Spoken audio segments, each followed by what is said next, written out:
formar los intermediarios de la glucólisis. ¿Y cuáles son los intermediarios de la glucólisis? Hemos dicho fructosa 6-fosfato y glicerol 3-fosfato. Entonces, esto es lo que quiero que quede bien claro con relación a la vía de las pentosas. Muy bien. Un caso especial es el eritrocito. Al igual que un caso especial en la glucólisis anaerobia es el eritrocito por sus características propias, en el caso de la vía de la pentosa también es un caso especial.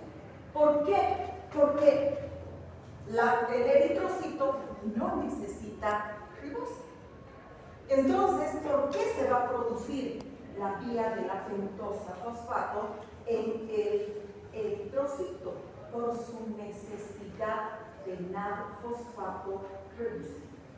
¿Y para qué necesita NAD-fosfato reducido? Necesita para mantener las moléculas reducidas dentro del eritrocito. Sabemos que el metabolismo que se produce en el eritrocito va a provocar la liberación de peróxido de hidrógeno. Y el peróxido de hidrógeno es un radical libre. Es una especie de oxígeno reactivo. Entonces, ¿qué es lo que va a provocar? Estrés oxidativo. Entonces, ¿quién se va a encargar de reducir al peróxido de hidrógeno y convertirlo en agua? El glutatión. Entonces, ¿por qué es importante la vía de la pentosa fosfato en los eritrocitos? Por la generación del NAD-fosfato reducido, que va a mantener al glutatión también en su forma reducida. Y este glutatión reducido neutraliza las especies de oxígeno reactivo, la ROS, principalmente el peróxido de hidrógeno. Por lo tanto, si se mantiene reducido el peróxido de hidrógeno, no se va a producir la oxidación del hierro y no se va a producir la oxidación de los ácidos grasos que están presentes en la membrana del eritrocito. Y si no se oxidan, pues entonces no se va a producir la ruptura de la membrana celular del eritrocito y no va a haber hemólisis. O más bien al revés, si no se reduce el peróxido de hidrógeno, se va a producir la oxidación de los ácidos grasos y del hierro. ¿Y qué vamos a tener? Una metahemoglobina que no va a ser capaz de transportar oxígeno. Y peor, va a precipitar porque se vuelve insoluble y va a precipitar en el eritrocito la hemoglobina y se van a formar lo que se conoce como los cuerpos de Higgs. Entonces, si en un examen de laboratorio a ustedes les informan presencia de cuerpos de Higgs, ¿en qué van a pensar? En metahemoglobina. Ahora, no está diciendo la presencia de cuerpos de Higgs que exista una deficiencia de glucosa 6-fosfatasa deshidrogenasa. Simplemente dice algo está pasando para que la hemoglobina se oxide. Puede ser una intoxicación, un monóxido de carbón, que también me va a producir la oxidación del. ¿Está conmigo? Bueno, entonces previene el daño oxidativo a nivel de la membrana y de las proteínas como la hemoglobina. Entonces, produce una defensa contra la hemólisis oxidativa. Protege a la hemoglobina de oxidarse y formar los cuerpos de Higgs, ahí están, y preserva la integridad de la membrana celular del eritrocito. Aquí está el proceso de oxidorreducción que se produce en el eritrocito. ¿Cuál es ese proceso? Tenemos la formación del peróxido de hidrógeno, agua oxigenada, por el metabolismo típico del eritrocito. Se forma peróxido de hidrógeno. Este peróxido de hidrógeno tiene que ser reducido a agua. ¿Y quién se encarga de la reducción? El glutatión. Tiene hidrógeno, por lo tanto es un glutatión reducido, forma reducida activa. Entonces el glutatión se oxida y el peróxido de hidrógeno se reduce. Reacciones de oxidorreducción. Muy bien, el glutatión se ha oxidado, es inactivo. Se forma más peróxido de hidrógeno. Necesito más glutatión reducido. ¿Quién lo va a reducir? El NAD-fosfato reducido. Entonces, este que está oxidado se va a reducir y el NAD-fosfato reducido se va a oxidar. Ya tengo nuevamente glutatión reducido que me va a reducir al peróxido de hidrógeno. ¿Y quién se encarga de mantener la concentración adecuada de NAD-fosfato reducido? La vía de la pentosa fosfato.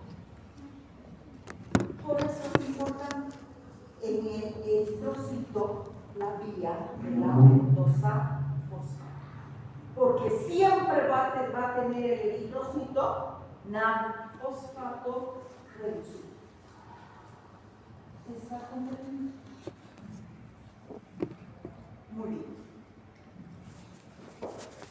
Alteraciones. ¿Qué pasa? Si en el eritrocito hay deficiencia de glucosa 6-fosfatasa deshidrogenasa. ¿Qué va a pasar si tengo esa deficiencia? ¿Lo hemos explicado ayer? ¿Qué pasa si tengo deficiencia de glucosa 6-fosfatasa deshidrogenasa?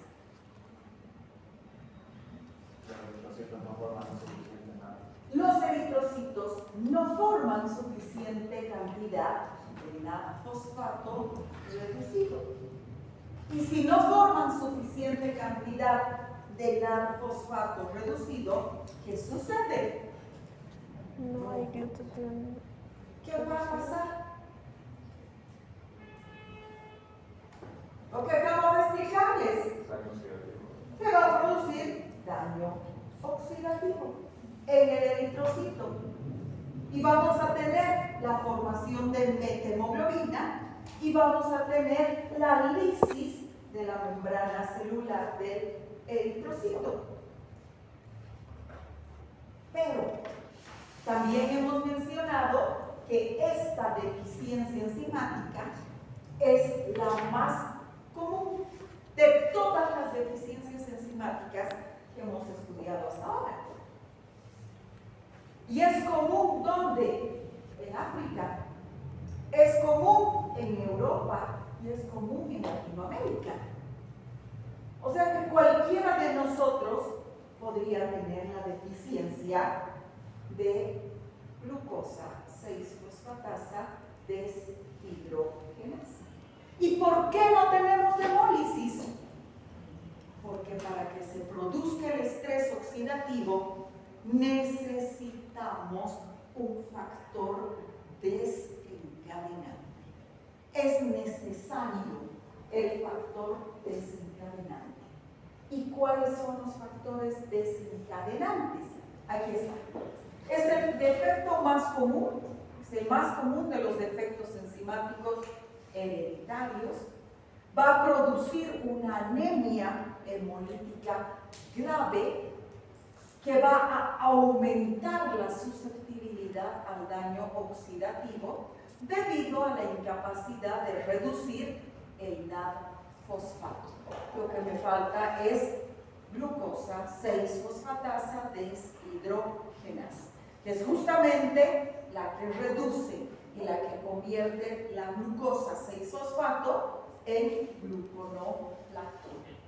Y en esta reacción química pues se reduce el NAD. ¿Recuerdan, verdad?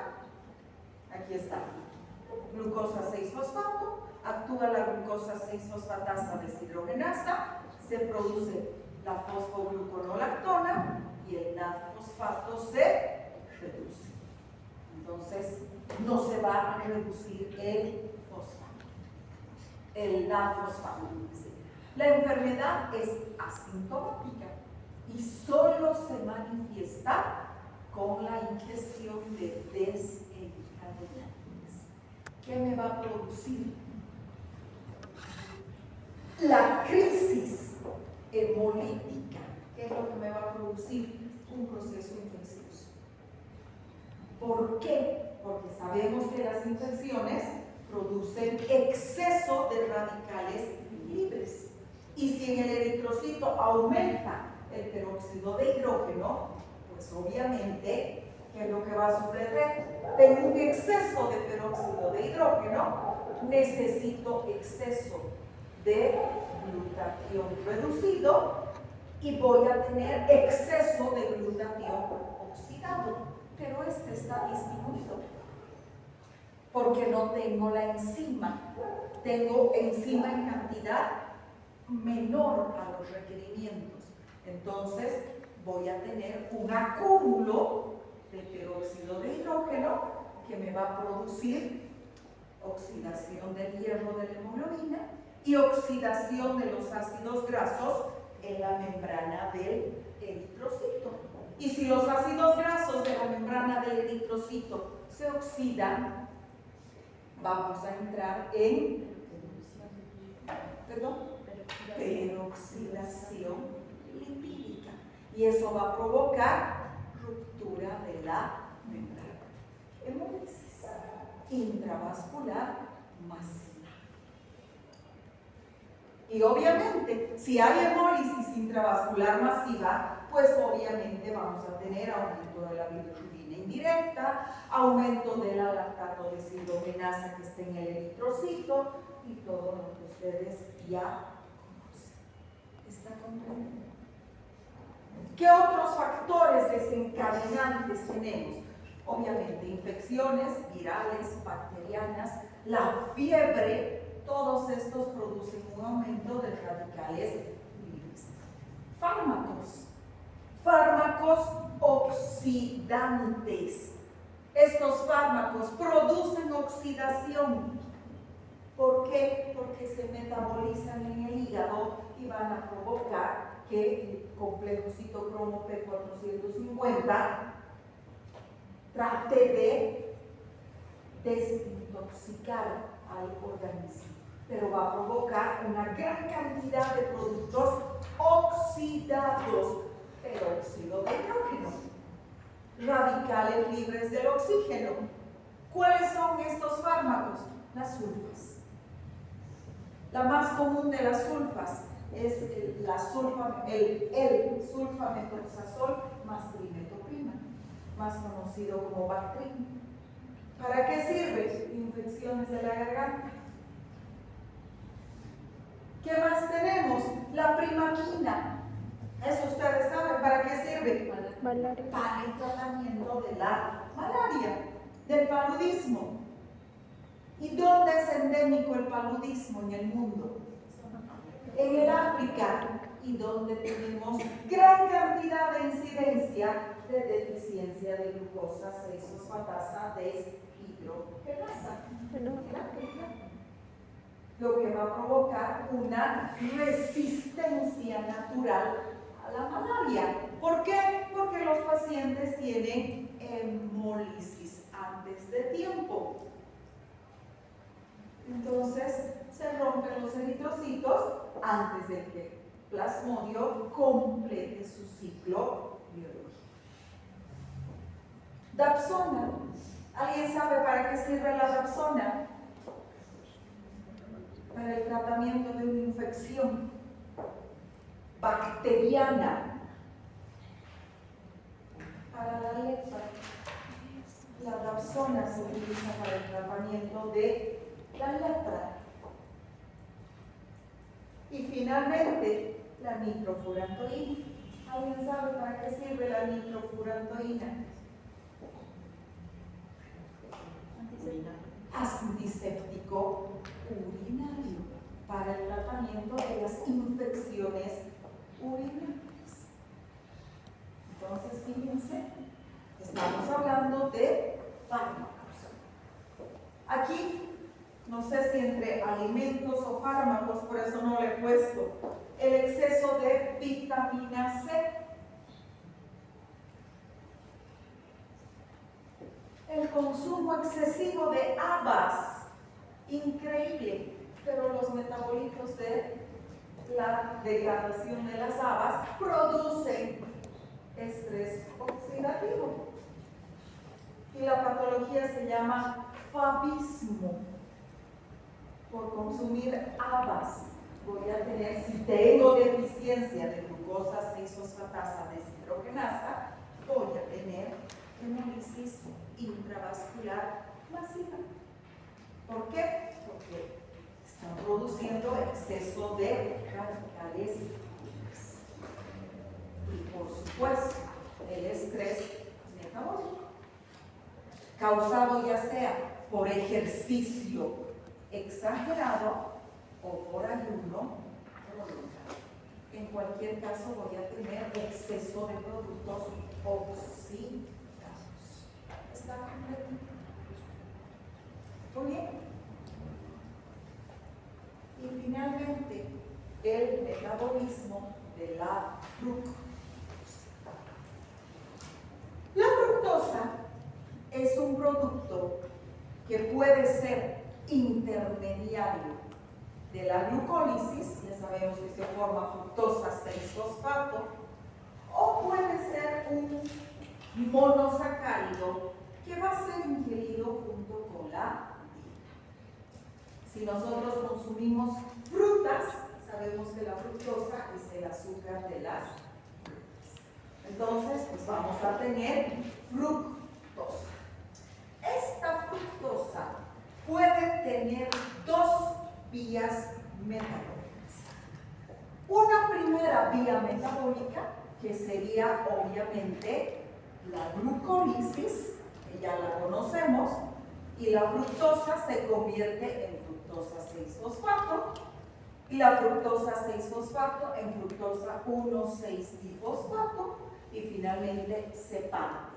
¿Y qué es lo que vamos a tener? Dihidroxiacetona, fosfato y gliceraldehído 3-fosfato. Puede degradarse a piruvato y el piruvato en lactato o ingresar al ciclo de Krebs. Ya sabemos, ¿verdad? Glucólisis. Y la otra vía es por acción de una enzima que se llama fructosinasa. La fructosa directamente se convierte en fructosa 1-fosfato. Y por acción de una aldolasa, esta es por acción de una aldolasa A, aquí tendríamos la aldolasa B, se va a degradar directamente a gliceraldehído y dihidroxiacetona fosfato. Entonces, en cualquiera de los casos, vamos a tener los mismos productos. Solo que aquí este no está fosforilado. ¿Por qué? Porque solamente tengo un fosfato. Aquí tengo dos. Fructosa 1,6-difosfato. Entonces es dihidroxiacetona fosfato y gliceraldehído 3-fosfato. En cambio aquí, como es una fructosa 1-fosfato, solamente se forma dihidroxiacetona fosfato. Y el gliceraldehído queda libre. No hay otro fosfato, solo hay un fosfato. Entonces, esa es la única diferencia. Muy bien. ¿Pueden haber deficiencias enzimáticas? Sí. Y pueden estar alteradas tanto la fructosinasa como la aldolasa. Entonces, ¿cuáles son los trastornos hereditarios del metabolismo de la fructosa?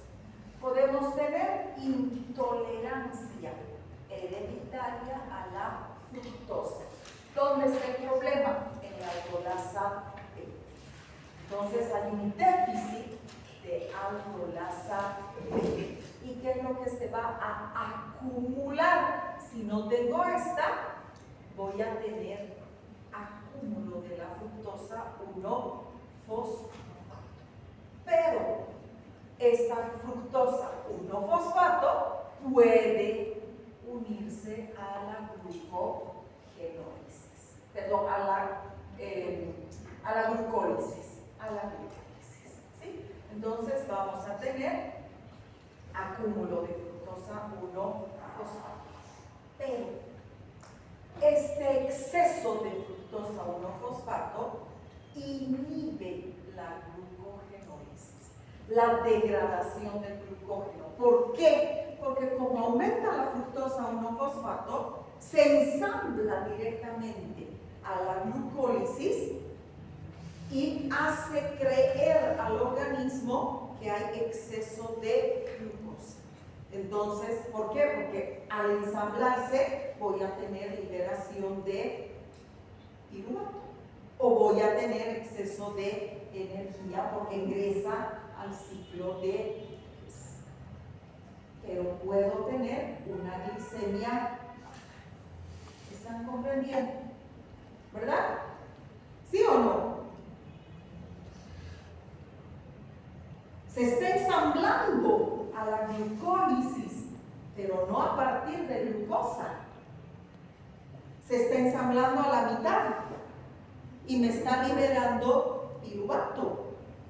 Entonces hace creer al organismo que la glucosa está normal, incluso alta. ¿Por qué? Porque se está degradando. Tengo piruvato, tengo lactato y tengo energía, pero los niveles de glucosa pueden estar bajos. ¿Por qué? Porque no está iniciando la glucólisis, la glucosa, no está iniciando la fructosa 1-fosfato. Entonces es importante tomar en cuenta, ¿sí? Entonces inhibe la glucogenólisis porque hace pensar al organismo que tengo exceso y también me inhibe la gluconeogénesis por el mismo motivo. Tengo exceso de piruvato que el organismo dice, se está degradando la glucosa, por lo tanto hay glucosa suficiente. La clínica, hipoglucemia, vómitos, ictericia, hepatomegalia y convulsiones. ¿Por qué? Porque se metaboliza en el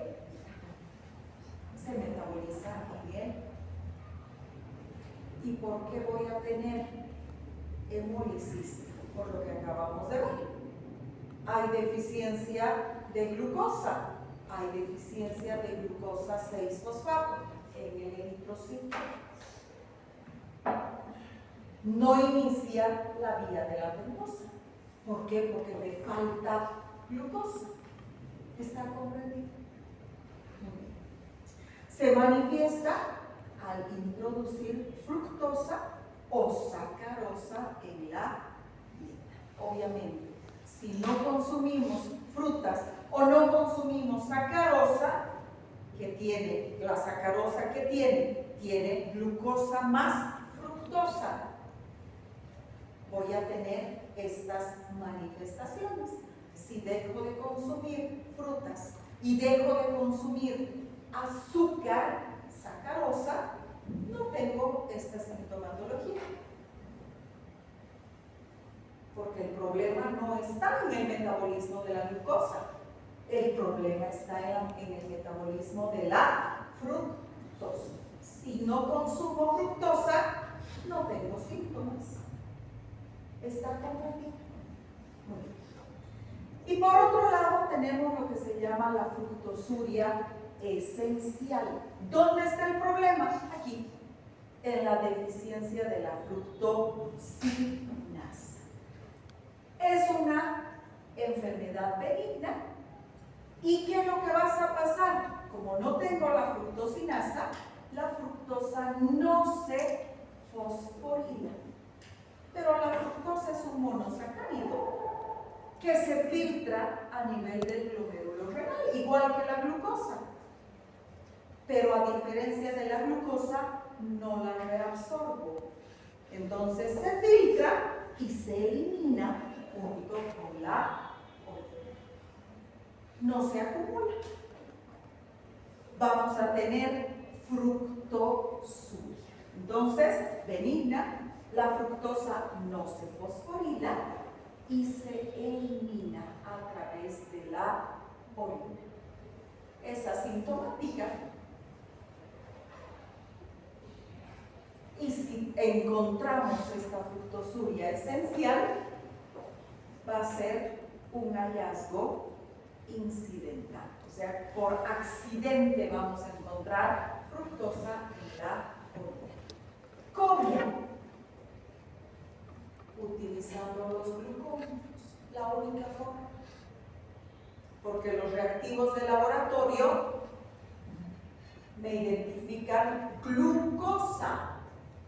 Pero hemos dicho que los glucómetros que venden y que utilizamos en las casas me identifican glúcidos totales y un glúcido en la fructosa.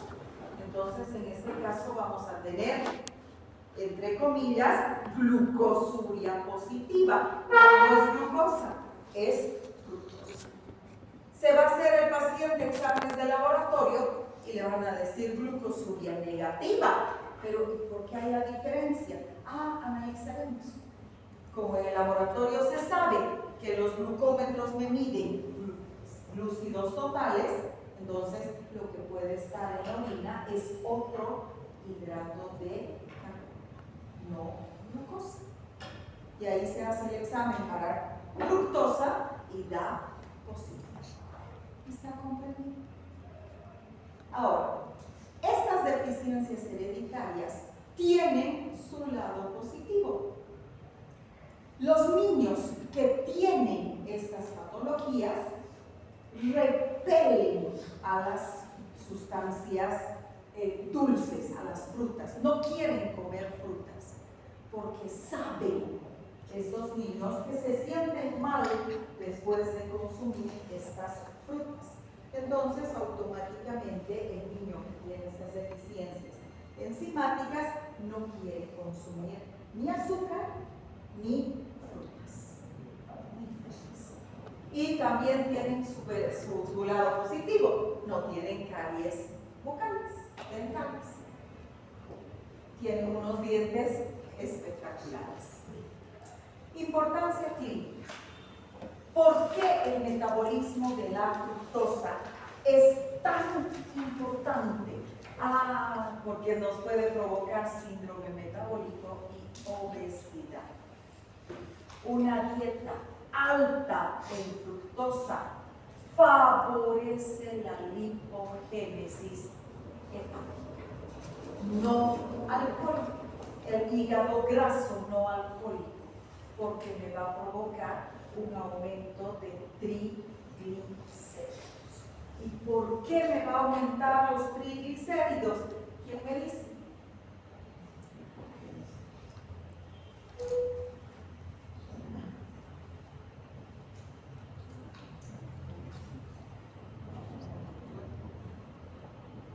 Ya lo hemos visto. La glucólisis se relaciona con varias vías metabólicas. Aquí se está uniendo en fructosa 6-fosfato o en fructosa 1,6. Aquí se une. el metabolismo de la fructosa a la glucólisis. Y tengo exceso, entonces la dihidroxiacetona se convierte, o el gliceraldehído 3-fosfato se interconvierten entre sí y se une a la síntesis de triglicéridos, glicogénesis. ¿Por qué? Porque no estoy utilizando energía. Tengo exceso de fructosa que va a entrar a la glucólisis, pero no necesito energía. Entonces, en vez de degradarse completamente, la fructosa se va a desviar a la síntesis de triglicéridos. Y aquí está el problema.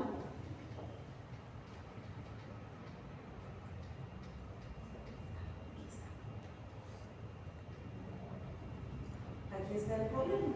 Si ustedes leen en la composición química de varias bebidas con azúcar, ¿qué tenemos?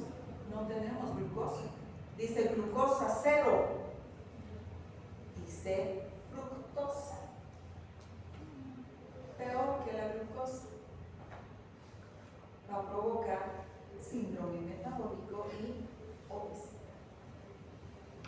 Edulcorante, jarabe de no sé qué. ¿Qué significa? Fructosa, no glucosa. No voy a tener elevación de glucosa, pero voy a tener acumulación de lípidos. Otra diferencia, a diferencia de la glucosa, la fructosa no estimula a la insulina, pero tampoco a la leptina. ¿Quién recuerda la leptina?